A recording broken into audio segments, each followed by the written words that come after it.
Israel আর আগের মতো অজেয় নেই। ইরানের পাল্টা হামলায় আয়রন ডোম এখন আয়রন জঞ্জাল। যে প্রতিরক্ষা ব্যবস্থায় এতদিন ইসরায়েলের অহংকার ছিল, ইরানের টানা হামলায় সেই ডোমের নিচে এখন শুধুই ধ্বংসস্তূপ। 15 জুন রবিবার আল জাজিরার বোমা ফাটানো প্রতিবেদনে জানানো হয়েছে, ইরানের ব্যালিস্টিক, হাইপারসনিক আর ক্রুজ মিসাইলগুলোর সামনে ইসরায়েলের আকাশ প্রতিরক্ষা একেবারে অকার্যকর হয়ে পড়েছে। সরাসরি কাতার ভিত্তিক সংবাদ মাধ্যম বলছে, ইসরায়েলের রাডার আর মিসাইল সিস্টেম এখন নিজের অস্তিত্ব রক্ষা একেবারে হিমশিম খাচ্ছে। দোহা ইনস্টিটিউট ফর গ্র্যাজুয়েট স্টাডিজ এর বিশ্লেষক মোহাম্মদ সেলুম একে বলেছেন, একটি বড় ব্যর্থতা। তার মতে, আয়রন ডোম মূলত স্বল্প পাল্লার হামলা ঠেকানোর জন্য তৈরি, কিন্তু ইরানের মিসাইলগুলো এসেছে দূর পাল্লার অত্যাধুনিক প্রযুক্তি নিয়ে, যা আয়রন ডোম এক প্রকার সামলাতেই পারছে না।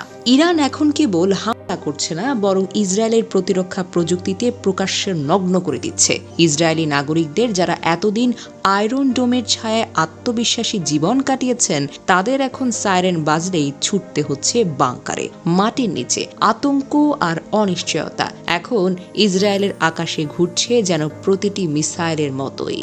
বিশ্ব রাজনীতি পর্যবেক্ষকদের মতে, ইরান এবার শুধু ক্ষেপণাস্ত্র ছড়েনি, ছুড়েছে ইসরায়েলের প্রযুক্তিগত শ্রেষ্ঠত্বের মুখে একটি কাঁচি। আকাশে আগুন আর নিচে আতঙ্ক, এই ছবি এখন ইসরায়েলের প্রত্যেক দিনের বাস্তবতা। এখন প্রশ্ন শুধু একটাই, ইসরায়েল আর কতদিন পারবে এই ছেঁড়া প্রতিরক্ষায় বেঁচে থাকতে? তবে বিশ্লেষকরা সতর্ক করেছেন, যদিও ইসরায়েলের হাতে আছে অ্যারো 1, অ্যারো 3 আর ডেভিডস স্লিং এর মতো উন্নত প্রযুক্তি, তবুও ইরানের মিসাইল কৌশলের বৈচিত্র্য এবং সময়োপযোগী স্ট্রাইক ইসরায়েলের কৌশলগত অবস্থানকে চরম বিপর্যয়ের দিকে ঠেলে দিয়েছে। আল জাজিরার প্রতিবেদনে উল্লেখ করা হয়েছে, এই মুহূর্তে ইসরায়েলকে নতুন করে প্রতিরক্ষা কৌশল সাজাতে হবে, কারণ পুরনো ছকের আয়রন ডোম আর যথেষ্ট নয়।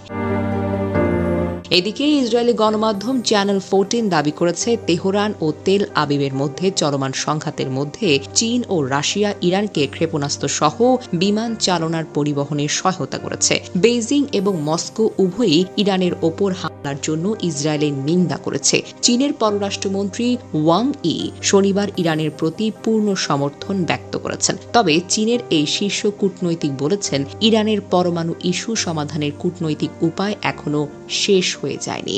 ইসরায়েলি মিডিয়ার প্রতিবেদন অনুসারে গত 6 জুন যুক্তরাষ্ট্রের 10 জন ব্যক্তি এবং 7 জন প্রতিষ্ঠানের উপর আর্থিক নিষেধাজ্ঞা আরোপ করেছে। ওয়াশিংটন বলেছে, এসব ব্যক্তি প্রতিষ্ঠান ইরানের সঙ্গে ব্যবসায় যুক্ত। এগুলোর মধ্যে রয়েছে হংকং ভিত্তিক হিরো কোম্পানি লিমিটেড, প্লসকম লিমিটেড এবং কিনলার ট্রেডিং লিমিটেড। ওয়াল স্ট্রিট জার্নালের খবর অনুযায়ী, ইরান চীন থেকে হাজার হাজার টন ব্যালিস্টিক মিসাইলের উপাদান অর্ডার করেছে। লেনদেনের সাথে পরিচিত সূত্রকে উদ্ধৃত করে পত্রিকাটি দাবি করেছিল, তেহরান যুক্তরাষ্ট্রের সঙ্গে পরমাণু কর্মসূচির ভবিষ্যৎ আলোচনা করার সময় সামরিক সক্ষমতা পুনর্গঠন করতে চাইছে।